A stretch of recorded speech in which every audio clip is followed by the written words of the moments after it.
lesson number 16. The name of lesson number 16 is past indefinite tense यानी कि सामान्य भूतकाल। अब ये पास्ट इंडेफिनिट टेंस की पहचान क्या है, हम कैसे पहचानेंगे कि हम पास्ट इंडेफिनिट टेंस की बात कर रहे हैं या ये वाला जो हमें टेंस दिया गया है ये पास्ट इंडेफिनिट है। सबसे पहले हम इसकी पहचान को पढ़ेंगे कि इसकी पहचान क्या है। इसकी पहचान है इस काल के वाक्यों के अंत में ता था, ती थी, ते थे अथवा आ, ई की ध्वनि आती है। कार्य का भूतकाल में होना पाया जाता है। किसका?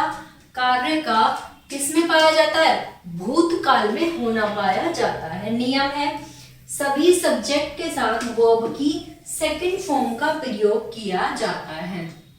चलिए रूल है इसका, हम सबसे पहले सब्जेक्ट लिखेंगे प्लस वर्ब की सेकंड फॉर्म लिखेंगे प्लस हम ऑब्जेक्ट का इस्तेमाल करेंगे। एग्जांपल देखते हैं। उसने कलम खरीदा। उसने इट में सब्जेक्ट हमारा क्या है यहाँ पर? ही। वर्ब की थर्ड फॉर्म क्रिया क्या हो रही है यहाँ पर? खरीदना। खरीदने को क्या बोलते हैं हम? बाय। बाय की थर्ड फॉर्म क्या होगी? Bought a pen. मैं मथुरा गया था। I want to Mathura.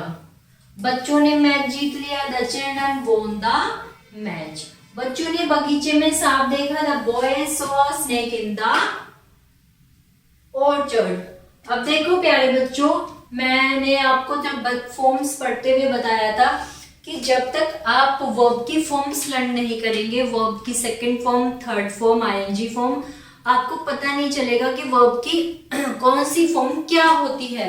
जैसे अब हम यहाँ पर बात कर रहे हैं वर्ब की सेकंड फॉर्म की, तो उसके लिए आपको वर्ब की सेकंड फॉर्म लर्न होनी चाहिए ना, तभी तो आप उसका इस्तेमाल करेंगे। तो आप पीछे वाले लेसन में जाइए, वहां से वर्ब की फॉर्म्स को लर्न कीजिए, फिर अपने सेंटेंस पर आप अपनी कमांड कर पाएंगे। चलिए नियम पढ़ते हैं। सभी सब्जेक्ट के साथ वर्ब की सेकंड का फॉर्म का प्रयोग किया जाता है। अब हम पढ़ते हैं निगेटिव सेंटेंसेस। क्या पढ़ेंगे? Negative sentence. निगेटिव सेंटेंसेस का जो रूल है वो है subject plus did not plus verb की फर्स्ट फॉर्म प्लस ऑब्जेक्ट। मैंने उसे नहीं पीटा। I did not beat him. Subject यहाँ पर क्या है? मैं, यानी कि आई की बात हो रही है। फिर क्या लगाया हमने यहाँ पर? Did not beat him. उसने किराया नहीं चुकाया। He and she did not pay the rent. अब उसने में कोई भी हो सकता है, एक मेल भी हो सकती है, एक फीमेल भी हो सकती है, इसलिए हमने यहाँ पर दोनों को रिप्रेजेंट किया है। हमने कार्य पूरा नहीं किया। We did not complete the work. वे झूठ कभी नहीं बोलते थे। They never told a lie. नियम नहीं के लिए सभी सब्जेक्ट के साथ डिड नॉट लगाकर वर्ब की फर्स्ट फॉर्म का प्रयोग करते हैं। कभी नहीं के लिए नेवर के साथ वर्ब की सेकंड फॉर्म का प्रयोग करते हैं। क्या कहा इन्होंने? नहीं के लिए सभी सब्जेक्ट के साथ हम किसका प्रयोग करेंगे? डिड नॉट का। लेकिन यदि बात नेवर की जाए तो किसके लिए प्रयोग करेंगे? कभी के लिए नेवर के साथ वर्ब की सेकंड फॉर्म का प्रयोग करेंगे। अब हम पढ़ते हैं इंटेरोगेटिव सेंटेंसेस। क्या पढ़ेंगे? Interrogative sentences. चलिए इंटेरोगेटिव सेंटेंसेस में आ जाते हैं। इसका वर्ड ऑर्डर क्या है? अब हम सबसे पहले किसका इस्तेमाल करेंगे? डिड का। Did plus subject plus verb की फर्स्ट फॉर्म प्लस ऑब्जेक्ट। क्या नेहा बाग में टहलती थी? Did Neha walk in the garden. क्योंकि इंटेरोगेटिव प्रश्न है, प्रश्नवाचक है, तो प्रश्नवाचक चिन्ह जरूर लगेगा। क्या तुमने दरवाजा खटखटाया? Did you knock at the door? तुम्हें अंग्रेजी किसने पढ़ाई? Who taught you English?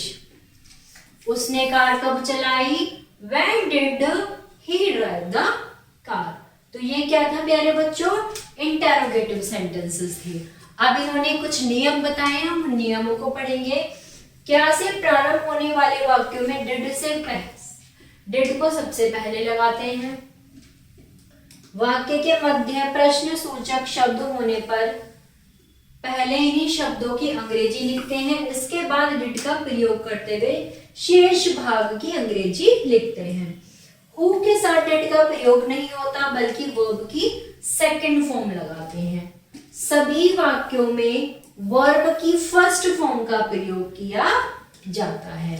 तो प्यारे बच्चों, ये था हमारा आज का lesson number 16 past indefinite tense. आशा करती हूँ आपको पास्ट इंडेफिनिट टेंस में सब कुछ समझ में आया होगा।